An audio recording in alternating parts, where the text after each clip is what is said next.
Hey cats, what's happening? I suppose you could refer to this as story time with Itchy. Another one of my adventures I'd like to share with you.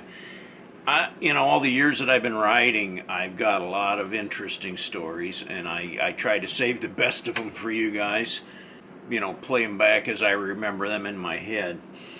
But on one of my touring adventures where I was on the bike and I was riding solo, which I prefer to do when I was touring, ridden with other groups, clubs before, and I just think riding solo fits me much better. I can do my own thing, go where I want to do on my own time schedule.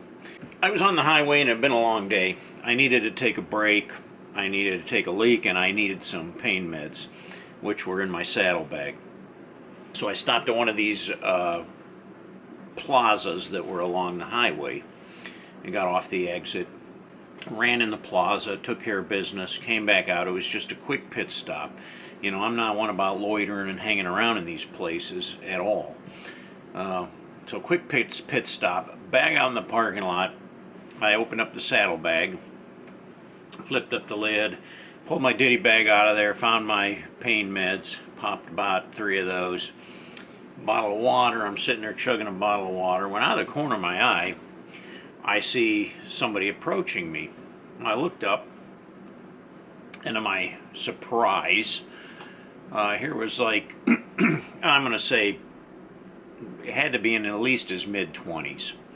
And he looked like a Down's syndrome patient. So something wasn't right with this guy. He had, sweatpants on and a sweatshirt. But the odd thing was he had his hand down in his pants and was, kind of taking care of business pretty heavily as he was coming towards me. At first I didn't know what to think. I thought, am I seeing things? What is this, a joke? Is somebody... I'm looking around, and I was kind of in a place off by myself. There wasn't any other vehicles around me or anything, so he kind of walked quite a distance to come approach toward me, and there wasn't anybody behind me, so I knew he was coming right towards me.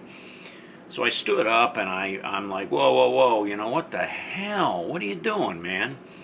It didn't hinder the guy at all. He just was on a full-blown mission, and he kept coming towards me. Without even giving it a second thought, I jumped on the bike, fired it up, and tore off across the parking lot. Went like 100 yards down the parking lot, way out in the middle of nowhere, shut the bike off, and then went to putting everything back in my saddlebag and buckling it down. Well, in the short time that I was doing that, he was like, kind of like, almost like a gate across the parking lot towards me, and about the time I finished up, got back on the bike, he was moving in pretty close again. So I just fired up the bike and took off and headed back out on the highway. Now, that was quite a shock for me. I almost felt like my personal space was really violated there, and I wasn't quite sure what to make of it. I mean, what do you do when somebody that's mentally unsound, obviously he was Down syndrome, so he wasn't even in right mind. But what do you do? Do you clock the guy? Do you call 911? Do you scream for help, or do you do like I do and just get the hell out of there? That was one of the most craziest incidents I ever had on a break, pulling off on the highway. I got into Wyoming, and I decided no more highway stuff for me. I'm going to take some back roads. So I thought, well, I'll just stay on state routes pretty much. I can't go wrong there.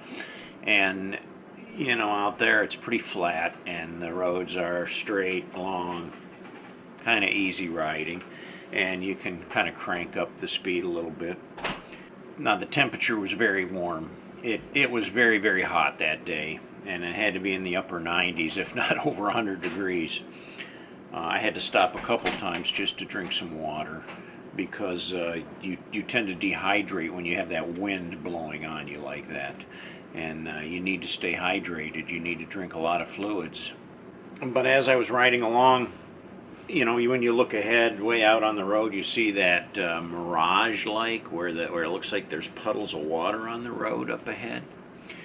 and I'm riding in towards that, and I started to see these what looked like headlights in the mirage up ahead.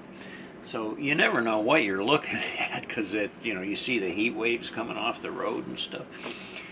And as it appeared, it looked like a semi coming towards me. But then the closer it got, I could see that it was two semis. They were side by side. It was like one was trying to pass the other, but it wasn't. They weren't quite getting there. They almost like they were racing. I started letting off the throttle a little bit. I'm thinking, okay, what's going on here? And they just kept, coming towards me closer and closer. It got to the point where I realized if I would have stayed in the lane I was in, I was going to end up like a fly splatted on the grill of one of those trucks.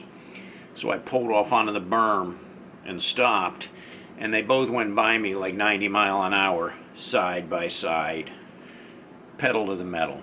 And they were both pulling doubles.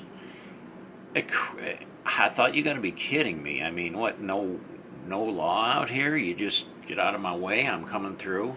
Or what, maybe they didn't see me. I don't know what the deal was, but they weren't about to give me any right of way whatsoever. The one wasn't going to back off from the other. There was a battle going on there between the two of them. I don't know, but safely I got off on the berm. They flew past me, and I just again shook my head in disbelief and got back on the highway, kept going. Out there you can see for miles. I mean, you could see some plateaus up ahead and whatnot that I was heading towards. But I saw this big thunderhead moving in across from the west heading east, and it was coming right towards my path, right where I was going. I see this thunderhead coming in. So I thought, well, by the way it's moving, I think if I throttle up a little bit and move a little faster, I might be able to beat it, because I sure don't want to get caught in it. I mean, this thing looked like a big black mushroom, and you could see the rain coming down, and you could see the lightning coming through it and everything, and it was pretty scary looking. So I just throttled on hard, and I'm like holding my breath. I see this storm coming, and I'm riding and riding and riding. It's coming closer and closer and closer. Well, right as it hits me, it's like the leading edge. So I'm getting these great big, raindrops like splatting on me, but I wasn't quite in the storm yet. And I just kind of hammered down and kept on going. But looking in the mirror behind me, it was like a whiteout of pouring down rain and lightning and black. But ahead was sunshine, so I just kept heading towards the sun, and I actually beat the storm and made it out of the storm and rode down into Utah. I don't know if you ever rode from Wyoming down into Utah there, but it's beautiful, beautiful. You come off the top of the plateau, and you got the Flaming Gorge Reservoir down below, and you go across the dam, and it's a real awesome ride going down through that road. I continued to stay on some state routes then, and went down into Utah, and then I cut across towards Colorado. Now, one of the things when you're traveling on the bike, and especially where you're in like some really wilderness areas where there's nothing, that you got to make sure you got fuel in the bike. So you want to make sure you keep fueled up. And I'm looking at the map, and I'm thinking, okay, well, some of these towns are like 50 miles in between, and I can usually do probably about 200 miles on a tank of gas. I don't know how much my reserve holds. I've never had to use my reserve tank in a way that, it was like an emergency where I had to get to the next gas station. So I don't know how many miles I could go on a reserve tank, but I wasn't about to find that out either. I wanted to make sure that I had plenty of fuel. So every time I came to a town, whether I had 75 miles on my Speedo or 100 miles, I'd stop and I'd top off the tank just so I could get further the next time. I never knew what I was going to find. Some of these towns I would come to, I'd see them as, on the map, and I'd think, okay, I am anticipating, coming to this little town with a gas station and maybe a Circle K or a convenience store or something where I could get a soda or something. And you'd get there, and it would be like 2 houses and like a grain silo or something, and you'd be like, uh-oh, nothing here, population 25, some of them were like population 7. I was like, whoa. As I was coming into Colorado then, I realized I probably should have stayed more towards the more populated areas, because I wasn't finding any fuel stations anywhere. I was getting up closer to 200 miles on my tank, and by looking at the map I could see that there was a town coming up ahead. I thought, boy, and it looked like a little bigger of a town too, so I thought, well, good, this place should have fuel, and I should be able to get fuel there. Well, as I come up on this town, it was basically a ghost town. There was a gas station there, but it was completely abandoned. Weeds growing up in between the concrete, the windows boarded up in the building, and my heart just sunk. I thought, oh my gosh, now what's going to happen? I'm going to be stranded out in the middle of nowhere with no fuel.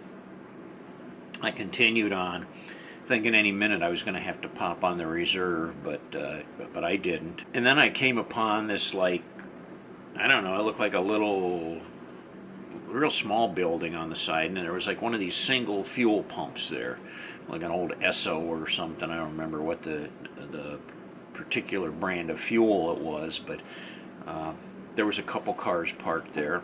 So I pulled up, parked the bike by the single gas pump there. It looked like it was operational, and I walked inside this little building, and there was 3 elk hunters in there in full camo gear. They had all their guns there and everything, and they looked at me kind of surprised. I don't think they saw many visitors out there in the middle of nowhere. But I told them, I said, I'm kind of in a pickle and I need some fuel. And they said, no problem, we got fuel out there. They said, just go on, fuel yourself up, and then come on, you can pay us. So that's what I did. I was able to top off my tank. What a relief. And continue on into Colorado, where I got back on the main routes and kind of stayed more in the populated areas. That was all in one trip. This story from where I started till now was all in one day. So it was quite a action-packed day, I must say. A lot of other adventures on the highway. I'm sure you've had some too to share. But in the meantime, give me a thumbs up. Share this with others if you liked it. And if you haven't yet, subscribe. So until next time, cats, ride hard and die free. Feel the